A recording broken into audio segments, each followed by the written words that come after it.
देश की आधी आबादी अन्य पिछड़ा वर्ग की। मध्य प्रदेश में ओबीसी वर्ग को 27% आरक्षण दिए जाने का मामला अब अंतिम चरण में पहुंचने वाला है। बुधवार से सुप्रीम कोर्ट में इस मामले को लेकर नियमित सुनवाई होगी जब तक कि अंतिम फैसला सामने नहीं आता। इस सुनवाई के दौरान सॉलिसिटर जनरल तुषार मेहता सरकार का पक्ष रखेंगे। सुप्रीम अदालत में पीसीसी चीफ जीतू पटवारी भी मौजूद रहेंगे। उन्होंने कहा कि कांग्रेस ओबीसी वर्ग के साथ खड़ी है और उन्हें आरक्षण मिलकर रहेगा।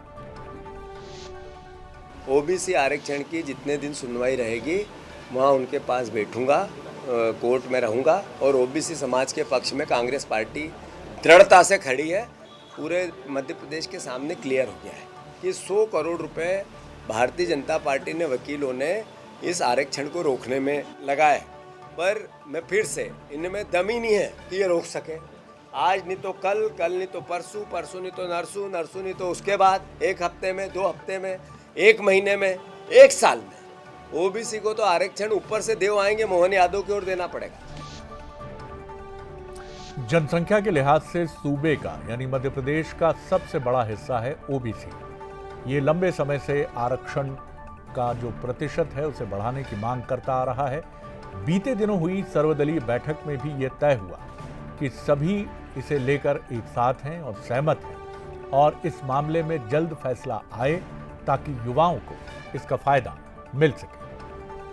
और आपको ये भी बताते हैं कि आरक्षण की ये जो पूरी प्रोसेस है ये किस तरह से राजनीतिक दलों को लेकर कांग्रेस और बीजेपी में आगे बढ़ी है। 2019 में कमलनाथ सरकार, उस समय कांग्रेस की सरकार थी, 14% से 27% किया था ओबीसी आरक्षण।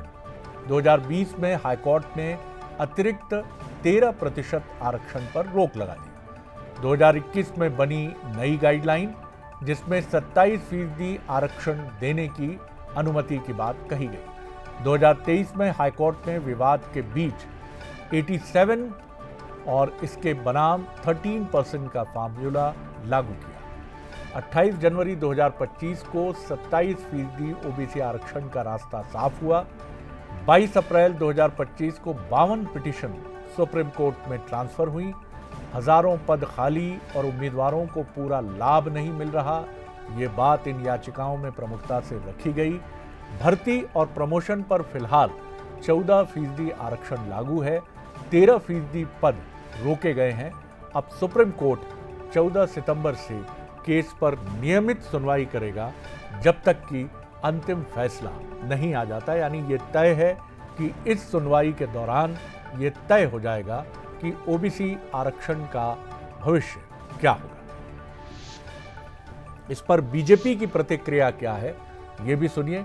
क्या कह रही है बीजेपी ओबीसी आरक्षण को लेकर। 27% आरक्षण का मामला चूंकि माननीय सुप्रीम कोर्ट में पेंडिंग था तो उसकी त्वरित कार्यवाही के लिए और सुचारू रूप से जल्द सुप्रीम कोर्ट का निर्णय आ जाए, इस मंशा से, इस नीति के तहत डॉक्टर मोहन यादव जी ने सर्वदल बैठक बुलाई थी।